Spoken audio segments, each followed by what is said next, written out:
drive, look alive, niggas came up on this side, now they on the other side. Oh well, fuck them, dog, we gon' see how hard they ride. I get racks to go outside. Yeah, I know, but let me ask you, but you haven't seen A-Hat existing with the certain individuals that I'm talking about, including myself, involved. A-Hat has a reputation based, a mixed reputation, but there hasn't been anybody that puts as much into it that has the same level of credibility as myself involved in that entity. So not to say too much, but you know what I'm saying? It's different. You know, when you combine a pre-existing large entity with and give it kind of a facelift and combine the right people to it, it's going to be something new. I can't really say too much else. You know, it's still KFTD all day. I still fuck with King of the Dot all day. You're going to see me in Toronto very soon, actually. I'm actually going to be hosting in Vancouver King of the Dot in September. But pay attention to this A-Hat move. That shit finna be crazy. And you know, everywhere I go, my brother Disaster going too. So just keep that in mind. Already. Shit, I don't know. Fans, what's up? Y'all gotta ask Lush. Man, if any bitches is watching, you feel me, hit the inbox. I be at me and wifey be having 3 screws all day, you feel me? But I gotta test it out to make sure it's good first. So you gotta shoot some pics. You feel me? I know some bitches be watching this, so that's a man though. Don't run to no catfish. You be done flew her on out to Cali. Oh no, we don't fuck with the catfish. In fact, yo, if you ever bored, bro, look up, go on YouTube and look up Lush One catfished by a fat bitch. I was one of the first people. I got catfished off of AOL in the year 2001 when it was acceptable to be catfish. But that's why I say when you got to send videos, you got to FaceTime and all that shit. That shit. What's your favorite battle ever? That I've hosted or that I watched or all the above? Ever that you watch, hosted, don't matter. My favorite battle of all time, and I've said this before, I'll say it again, is Iron Solomon versus Math Hoffa. From, I think it was 2007 or 2008. That was, I think it was Fight Club put that on. And, you know, that there's real raw energy right there. You feel me? Like, that I feel like, to me, that battle was the beginning of the modern era of battle rap. And not just because it was one of the first battles on YouTube. And really, we kind of in a new era now since then. But, you know, before, like, when it transitioned from the freestyle DVD era to the internet era, that battle was the one right there. What was your favorite KOTD battle? Favorite KOTD battle has got to be, I'm a huge fan of Daylight versus Rich Dollars. Daylight who? Daylight versus Rich Dollars. Oh. Have you seen that? I don't think I watched that. No, I ain't see that. Go back and watch that. It's from 2012. It's a crazy battle. That's Ski Mask. That's the origins of, you know, Ski Mask Daylight? Mm-hmm.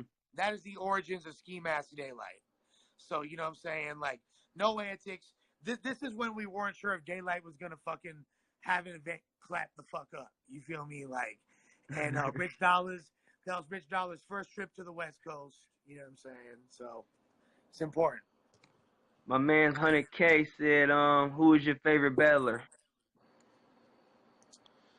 I'm real. You know what? Like I said, I'm really into. I like girls. So, like I said, RX my favorite battler. You feel me? Look up RX. She killing it. RX on the come up. But as far as, you know, just watching battles, you know what I'm saying? Who my favorite battler is? Just like watching battles. Goods has always been that dude to me, because to me it's all about capturing a moment and personality, and Goods is that dude. You know, punches aside, you feel me? And when I say punches, that's a double entendre. Yeah, that was gonna be my next question. Like what do you kind of like look to like if you was to design the perfect battle rapper, what would it consist of attribute wise?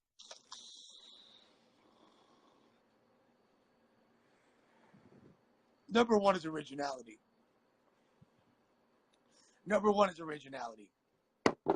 You got to be yourself. You feel me?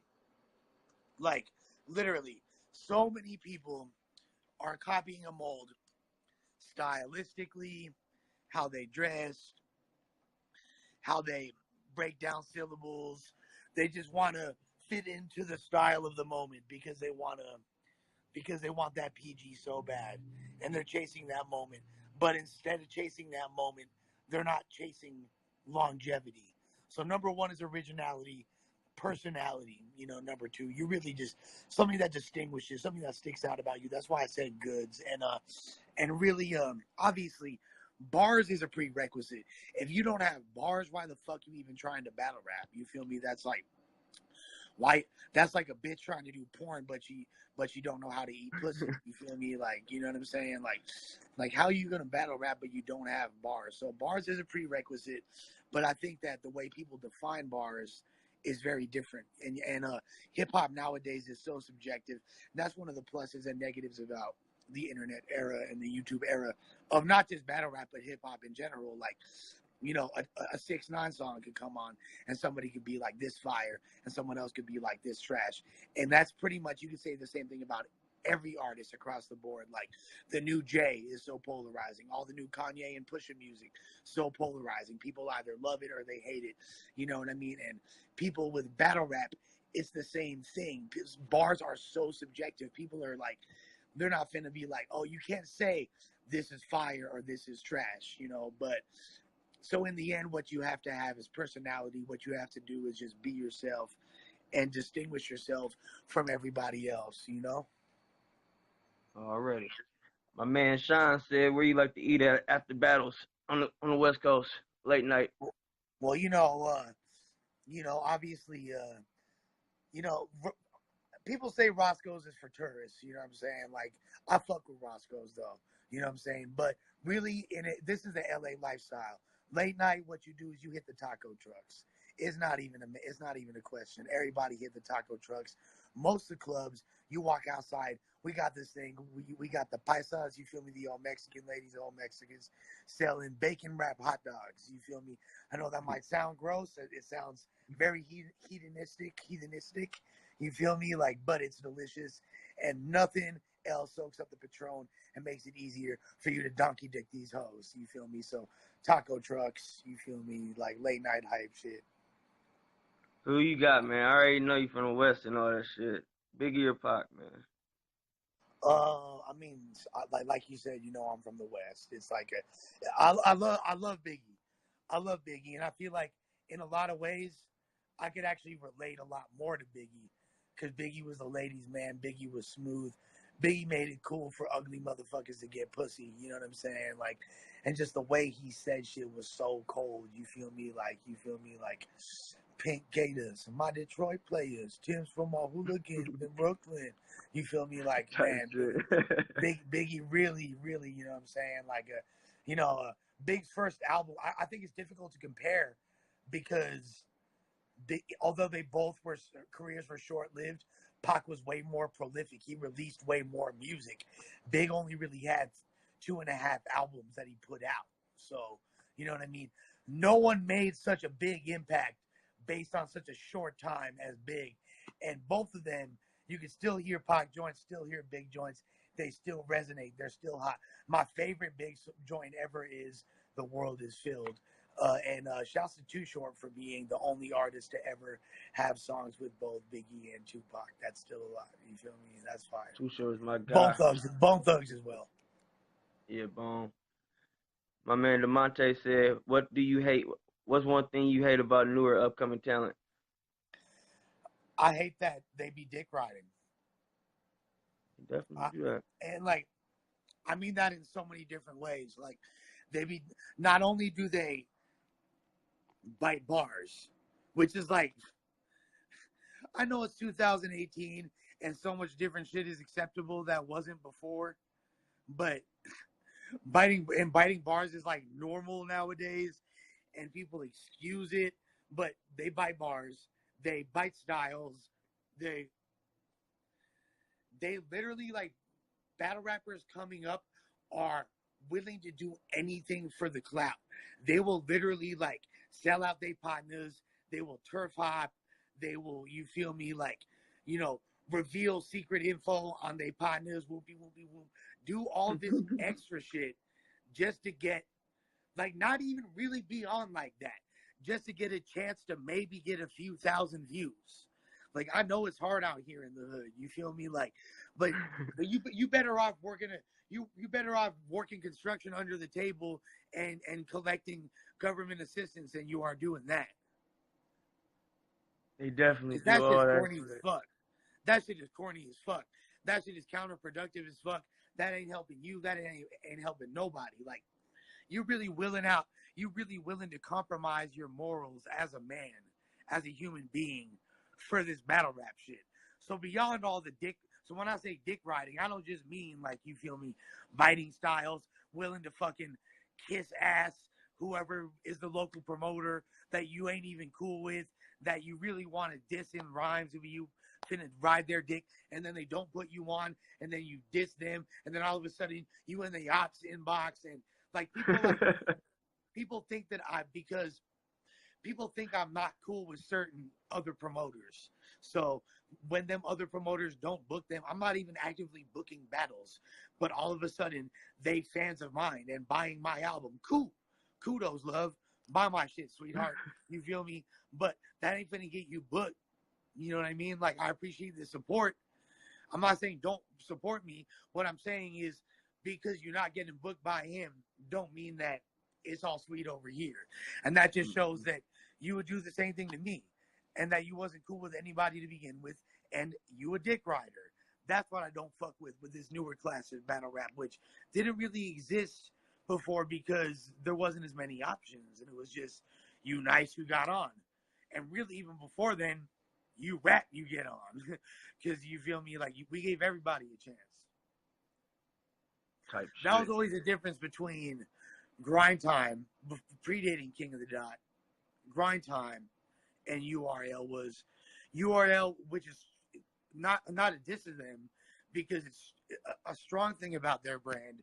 They were always way more selective about who they put on. Grind Time, we always gave everybody a shot. If you was weak, you probably wasn't going to be booked again, but we did give everybody a shot, period. My man Sean said, tell a story about a league doing bad business. Ha, hold up, I got you.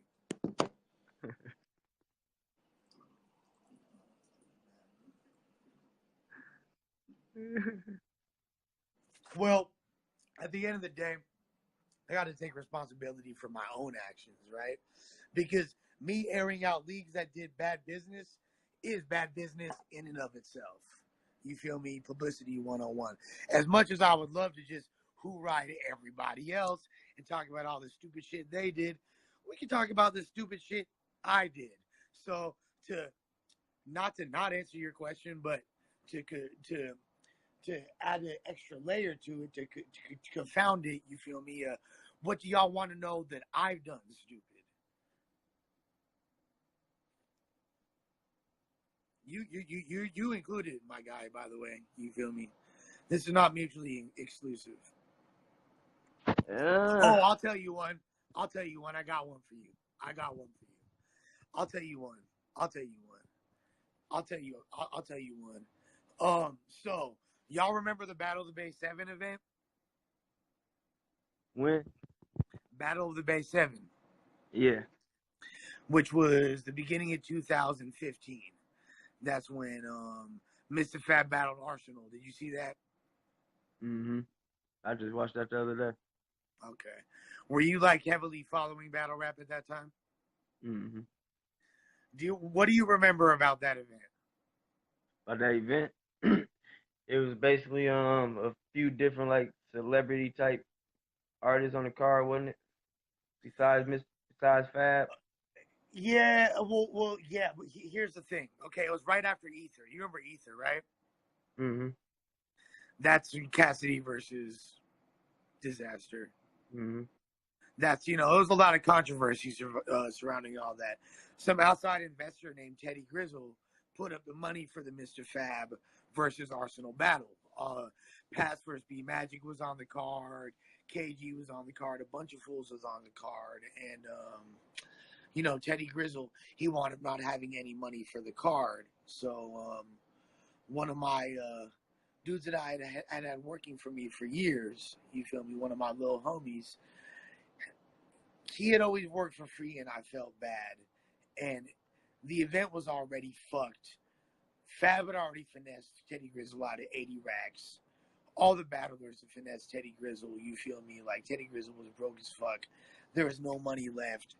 The only money left that was coming in was at the door, and it still wasn't enough to pay for the remaining battles. I remember my mans who was working the door, my little homie. I think his name's Nestor.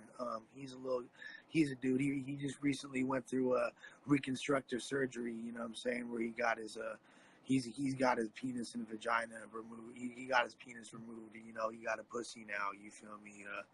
He on that Jenner shit. He on his you know what I'm saying, Caitlyn Jenner shit. He got a gaping vagina. But at the time, he was still a man. You know what I'm saying? And he worked for me. Not that, you know what I'm saying, positive respect to the gay community and everything. But he went through his surgery and everything. But at the time, he was my little homie. And he had never gotten paid.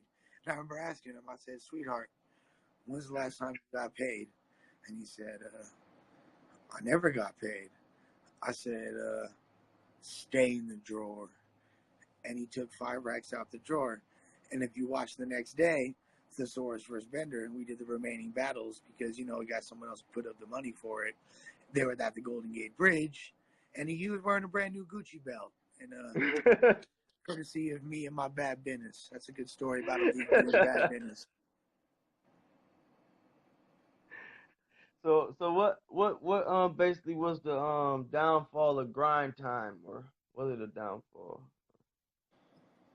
I mean, I don't really want to talk bad about somebody that's in jail for beating up a bitch. You feel me? Like, because people in jail really respect people that put hands on girls. You feel me? Like, yeah, you get a lot of respect.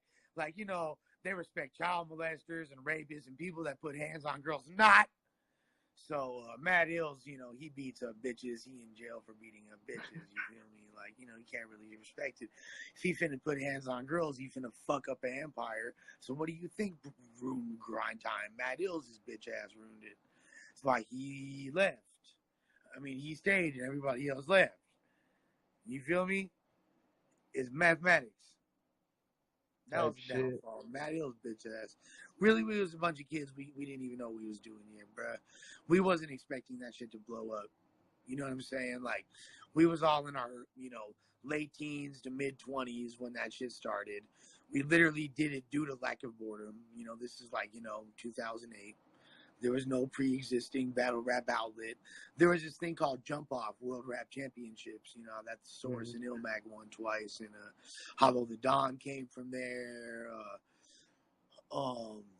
Matt Hills, who was one of the original owners of Grind Time, Direct, one of the original owner of Grind Time, myself, the original owner of Don't Flop, fucking Organic, original owner of King of the Dot, No Can Do, Thesaurus, Ilmac, Nestle, like all these different, and a lot more, you know what I mean?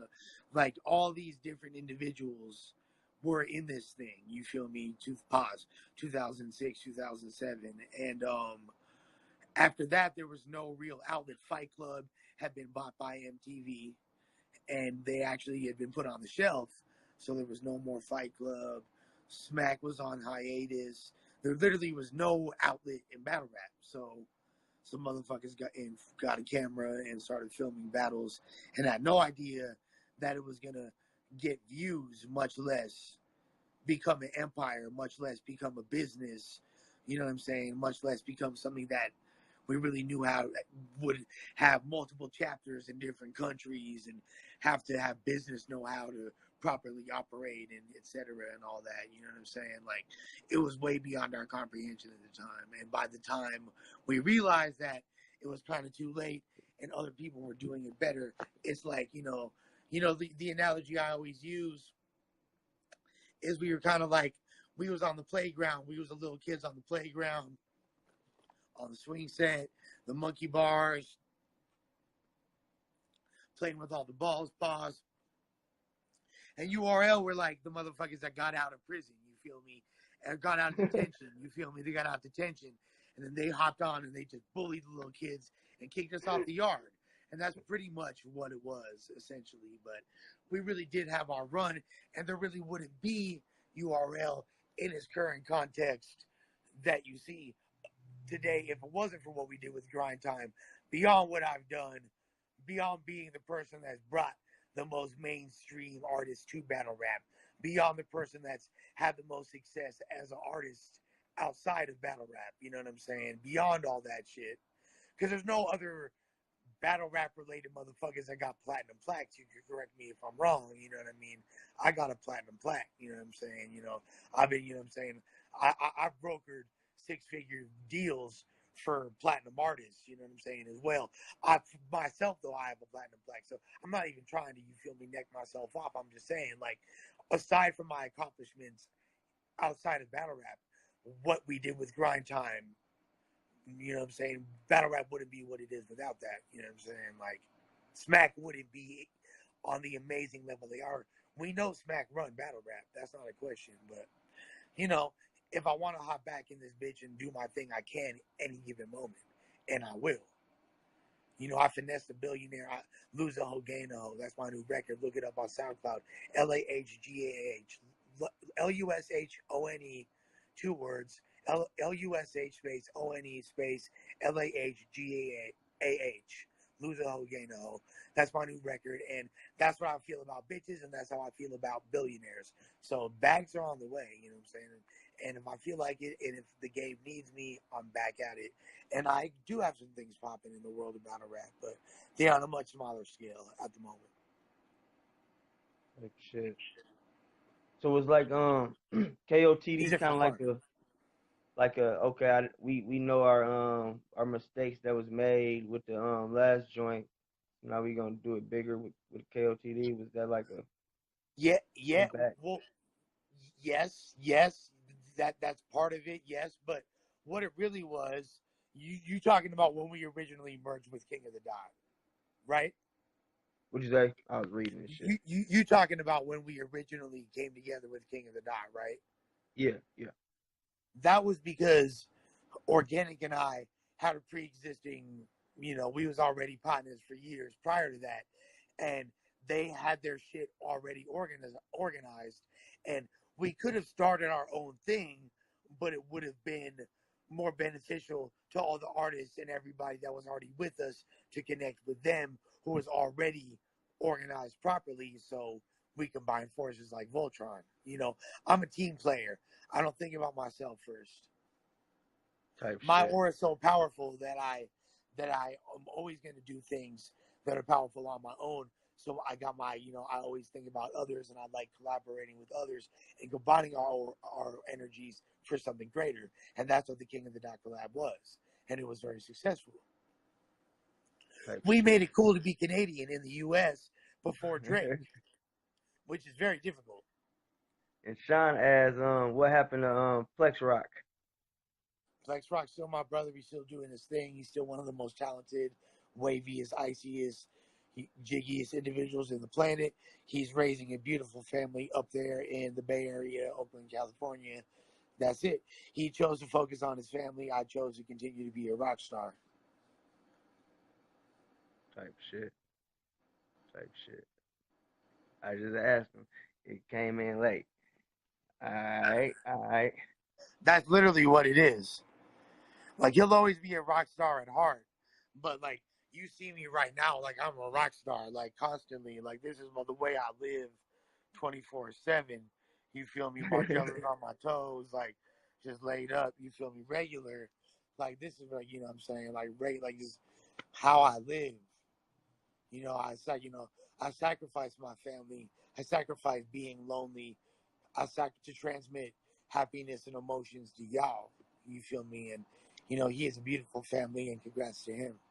And his family is my family. So one day, one day in the life of Lush One. What's that like from wake up to bedtime, or is it a Stop snitching. bedtime? Stop snitching, right? No, I'm just playing. Wake up. Probably got like 4 bitches in bed. I don't remember which one that I hit. I never had a disease in my life. I hope I didn't get one this morning. I hope I didn't fuck any of them. Sometimes that lean have me so drowsy I don't fuck any of them. But I always, I got my Glock next to me. The first thing I do is I touch my pistol. You feel me? Make sure none of these bitches, because bitches be trying to finesse a motherfucker. I'll shoot a bitch. I don't give a fuck. Noodle a bitch. You feel me? After that, you feel me? I brush my teeth. You feel me? I look at my, I look at my crystal mural, my mural. Then, then I go out there and see what they're talking about. It's probably like, 7 p.m. at this point. And the rest of it I can't even talk about. You feel me? It's off the record. Type shit. Do you still manage disaster? Me and Disaster have never technically had paperwork, but we've been working together and continue to make money together and will until the day one of us dies. Most likely me first, because some of us are here for a long time. Some of us are here for a good time. Yo. Shit, what you wanna say to the people before we wrap it up? Ah, go to sleep and shit. Shouts to my player partner, them, you feel me? Lego. This gonna be up online, you feel me, for a while. Rare exclusive footage. We chopping game. You feel me? This for all my jits. 667. Pay attention to that Bobby Butcher and Lush One hangover withdrawals. 5150. Foot gang. Motherfucking 5700 block Clemson. We coming, you feel me? Real West LA shit. To that DIE, you know what I'm saying? Already. It's regular, baby. Voila. Already, Lush. Respect to you, my guy. I appreciate you having me on. For sure, bro. Enjoy the rest of your day. We out. All right. Look alive. Gang shit. Yo. We're gonna be back another one of these days. Y'all check that shit out on YouTube if you missed it. Go hard, go home. Check all that shit out. I don't know though. We might do Marv or somebody. We quit bullshit. All that type of shit. We fuck